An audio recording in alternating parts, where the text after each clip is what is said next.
Some nights exist, and in this video, we dive into a subject that can deeply affect the human mind.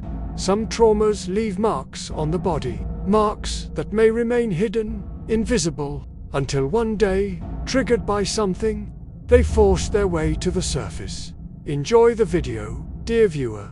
Silence doesn't settle on the walls of the house. It settles directly into your chest. It feels as if the entire world shrinks, and you are the only one left inside it. For me, one of the heaviest nights of my life began exactly like this. Sometimes I wonder, how much can a person really trust their own face? When you look in the mirror, how sure can you be that the thing you see staring back is truly you? I know it sounds like a strange question, but that night, I had to throw away every answer I thought I knew. Everything seemed like a normal night. It was 2:47. There was a familiar weight on my chest. My breath wasn't coming from my lungs. It felt like it was squeezing through a narrow pipe. Sleep paralysis, a curse I've carried for years, but that night, that curse transformed into something else. The moment I opened my eyes, I noticed the bedroom door was slightly ajar.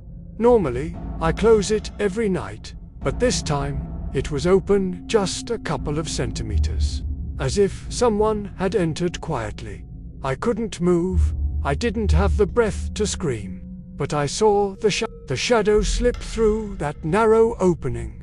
A shadow, without a body, silent, thin, and approaching me. It didn't touch me, it simply stood there, right at the edge of my bed, and waited. A strange feeling washed over me, as if the shadow wasn't looking at me, but listening to me. Studying every breath I took, every tiny tremble of my lungs. My eyes filled with tears, my breath trembled, but I couldn't do anything. Not until the shadow slowly drew back and left the room. The door didn't close. I wished it had. At least then, I'd know it was moving away from me. But the shadow drifted into the dark hallway. The paralysis lifted, my body snapped back all at once, my muscles burned like fire, and in that moment, I don't know what came over me. I leapt out of bed in fear, anger, panic. I ran to the door. I stepped into the hallway. There was nothing, but the feeling remained. A feeling that something was watching me. From behind, I tried to steady my breath. But nothing about that night would calm down. I walked into the bathroom, turned on the light, a yellow, flickering bulb, one I hadn't changed in years. Normally, the flickering wouldn't bother me. But that night, every tremble in the light made the shadows crawl on the walls like living things. I leaned on the sink. Turned on the faucet, splashed cold water on my face. I always loved this sensation. It was the one thing that kept me grounded in reality. Then, I lifted my head and looked into the mirror. And at that moment, everything ended. There was my face. Yes, my face. But, for a split second, a moment shorter than a heartbeat, my face wasn't looking at me. My reflection's head was slightly turned to the right, but I was staring straight ahead, my eyes locked, my heart shot up into my throat. I blinked. And the thing snapped back. It moved with me again. Just a moment. A hallucination, maybe, but you can't explain it away to me. I saw it. The face in the mirror wasn't synchronized with me. I stood there for a while, as if someone else lived inside the mirror, and had forgotten to act like me. I took a breath, looked again.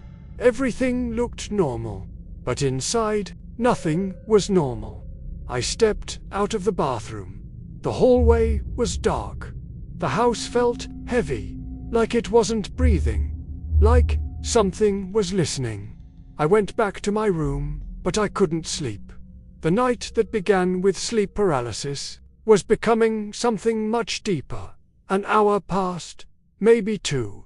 I didn't check my phone. Time didn't exist. Then, I started thinking, what if that reflection wasn't a mistake? What if the paralysis I'd lived with for years wasn't just shadows trapped in my mind? What if the reflection was something separate from me? My thoughts tangled, but something worse loomed. I knew I had to look in the mirror again. Walking through a fear a second time isn't foolishness, it's instinct. The mind wants to understand what it cannot comprehend. Dawn was nearing. I returned to the bathroom, took a deep breath, turned on the light. The reflection was waiting for me that time. I moved first. I shifted my shoulder. My reflection followed. Normal. I blinked. It blinked. Normal. Just. As I was about to turn and leave, I heard something from inside the mirror. Very soft. Thin. Muffled, as if spoken from underwater. Are you awake? My breath froze. My eyes locked onto the glass. My reflection smiled. I did not, but it lifted its lips, a thin, tense, unnervingly long smile. The me inside the mirror stared directly into my eyes. I knew it. It said, "You're still not here." I stepped back. My knees nearly gave out. My reflection tilted its head, as if studying me, thinking about me. Then it whispered, "You don't belong here." A faint mist formed on the mirror's surface, as if its breath had touched the glass. But I wasn't breathing. Tears filled my eyes. My fists trembled. I wanted to run, but my legs were frozen. My reflection slowly raised its hand. I didn't raise mine. It reached toward me, as if inviting me inside, and it said, "Wake up." At that moment, the bulb flickered again. The light stuttered. And with that flicker, the reflection twisted into something grotesque. For a split instant, shorter than a blink, but it tore through me like a blade. Threw myself out of the bathroom, ran down the hallway. My heartbeat roared loud enough to drown out the world. My entire body trembled. I rushed back into my room, locked the door. But it wasn't enough. It felt as if the thing inside the mirror had begun wandering through the house. I didn't turn off the light until morning. But one question stayed with me. Did I really wake up that night? Or am I still in the place the mirror told me I was? Sometimes, when I sleep, I open my eyes. I look around my room. Everything looks normal, but that feeling, never leaves. As if someone is watching me. As if someone is waiting for me to step out of the mirror beside me. Don't forget to like the video and subscribe to the channel. Wishing you beautiful days ahead.